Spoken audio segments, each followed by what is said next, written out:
Good morning, folks. I'm Greg Brown. Meryem and I are part of the Redcliffe Uniting Church, and we're really pleased to be able to lead today through this John's passage that we've looked at together. I grew up in a denomination that didn't tell me anything at all, or teach me anything at all about the church calendar. So I'd heard about the day of Pentecost, but I'd never heard about Pentecost Sunday. I'd heard about Christmas, but I never heard anything about Advent.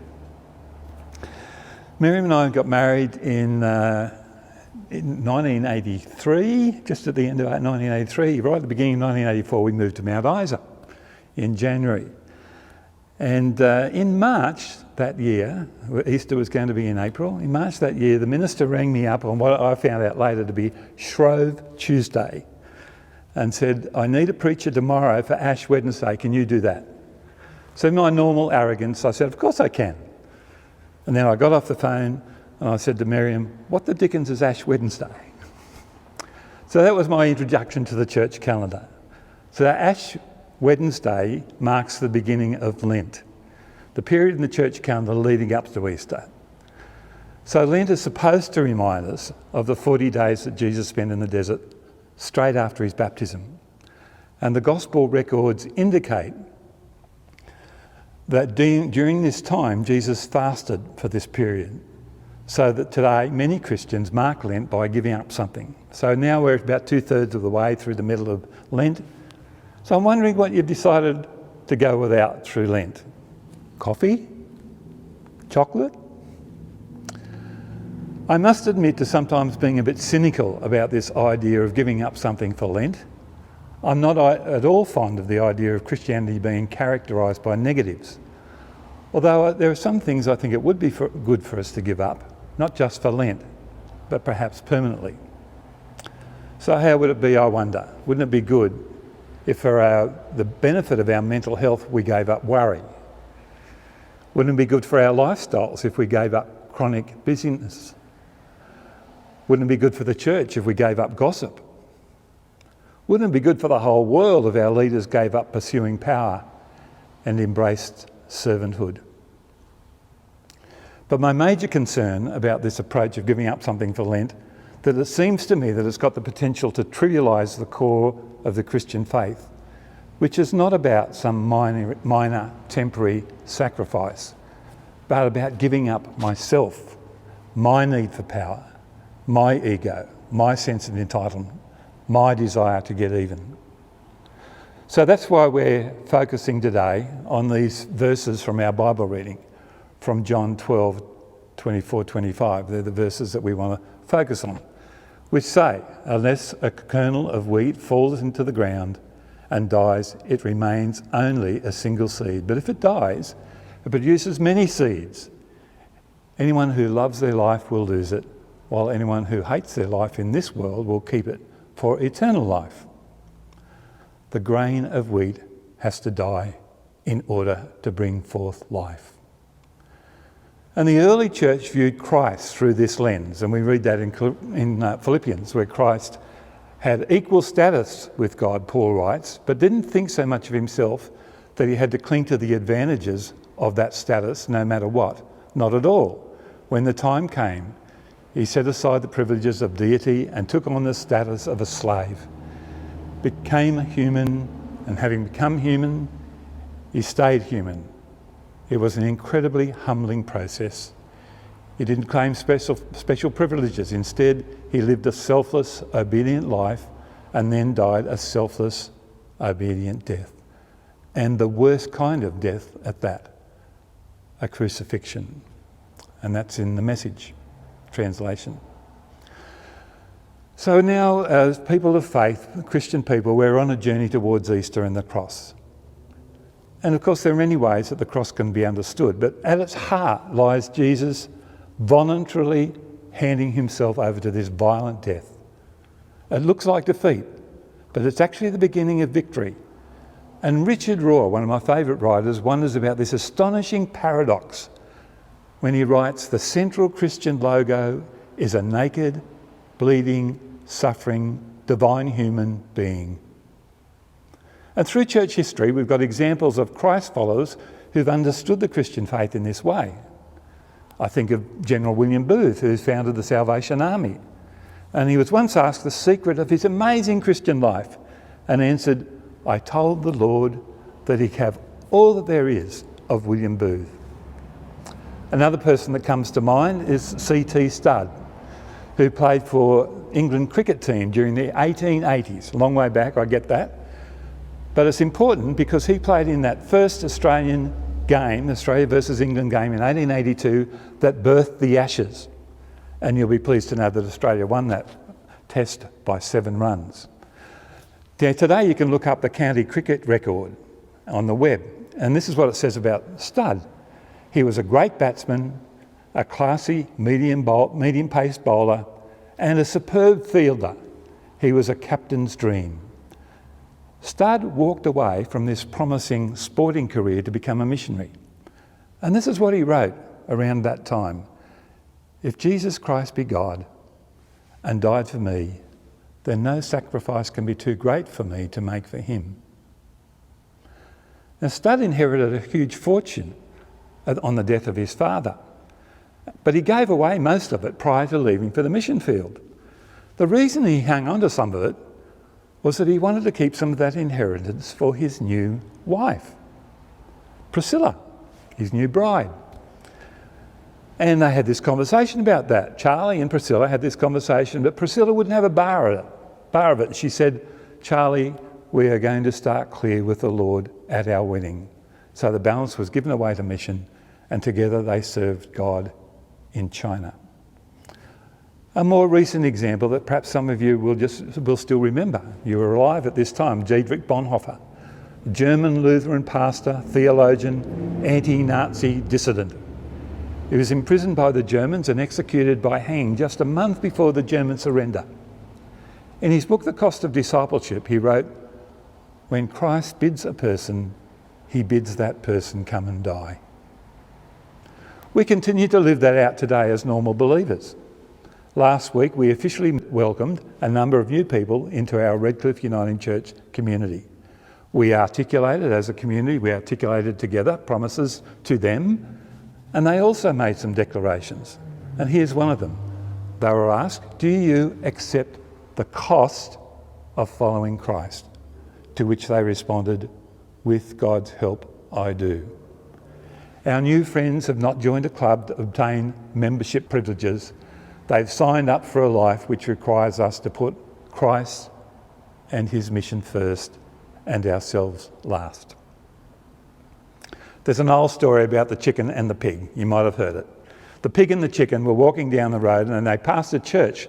And as they're passing, they noticed there's a charity breakfast going on. So caught up in the spirit of the moment, the pig suggested to the chicken they each make a contribution. "Great idea," the chicken cried.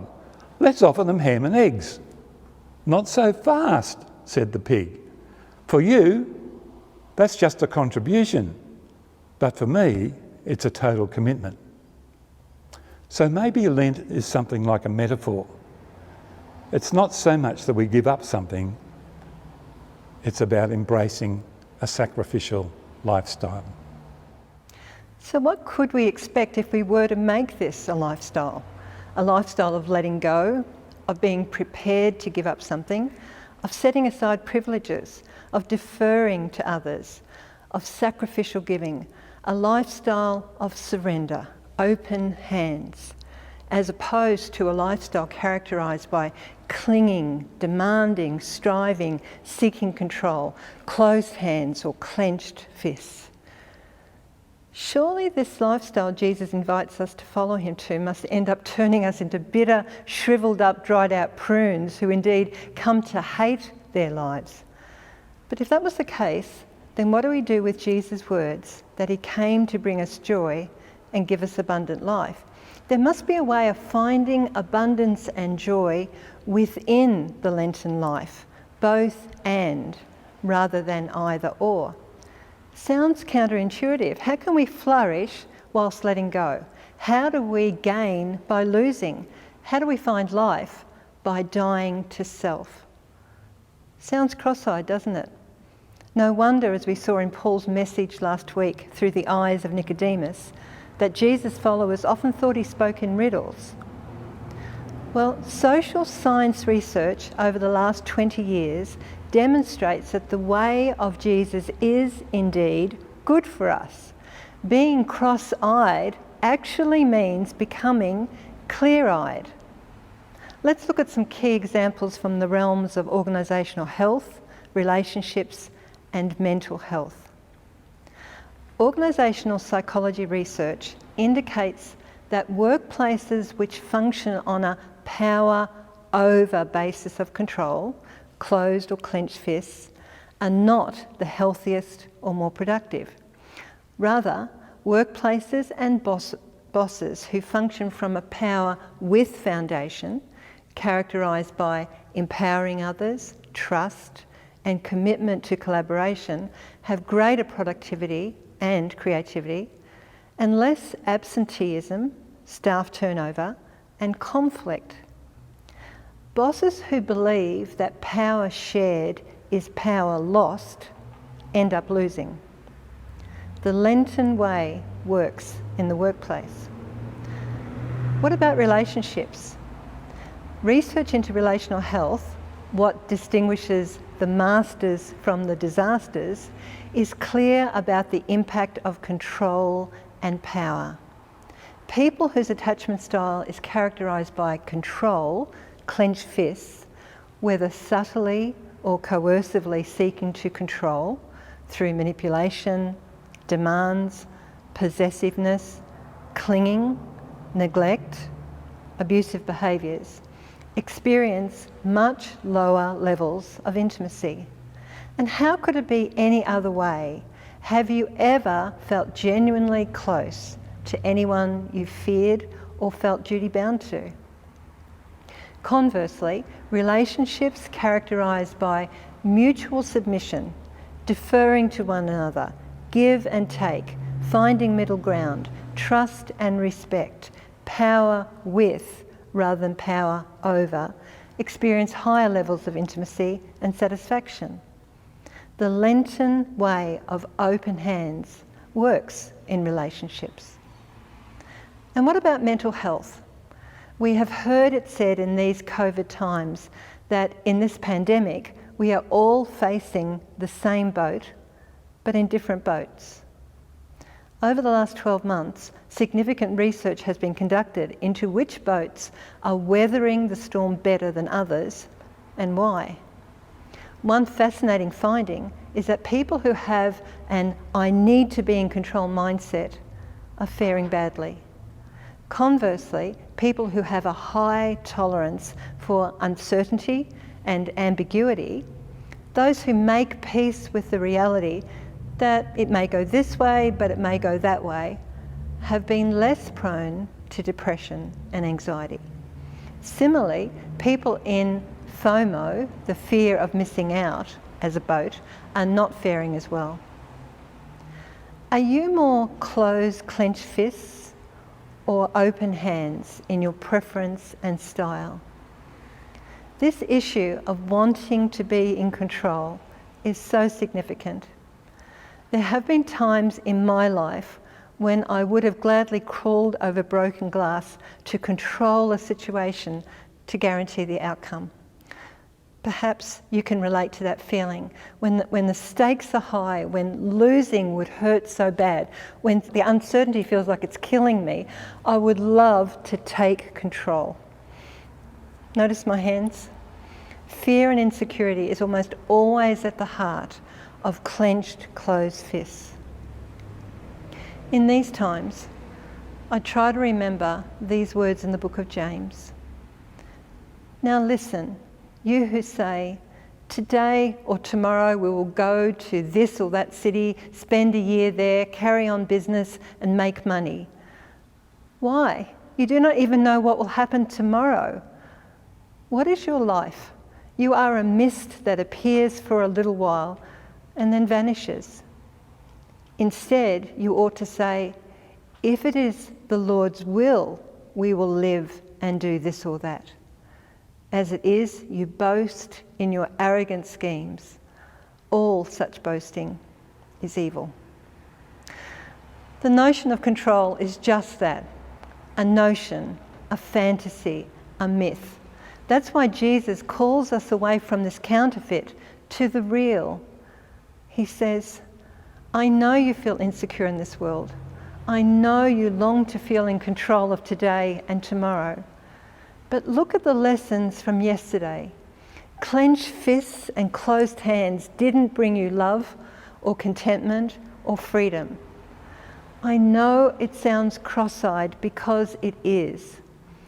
Hold on tightly to me, and I'll help you hold more loosely to everything else. This is the Lenten lifestyle. So can we just finish up by noting that we can actually live this Christian life in ways that aren't helpful? We can be driven by guilt. Our reading from John's Gospel last Sunday reminds us that Jesus did not come to condemn us. And somebody has said that Christianity should feel more like my chains fell off rather than I better not screw up. We can also live this life by making comparisons. And we need to realise that as soon as we begin to compare ourselves to the other, we diminish the other. So we journey together in community so that we can support and encourage each other and serve together, not so that we can establish a hierarchy of spiritual success stories. And the third thing is we can be driven by pride. The Christian faith is nothing if it cannot be lived out with humility. I'm really interested in this fact that the word Islam means submission. Maybe we need to take a bit more notice of that. As the plans and purposes of God are revealed to us, we, Christian people, humbly submit ourselves to God and to God's purposes for us. May God help us to walk this pathway together with integrity.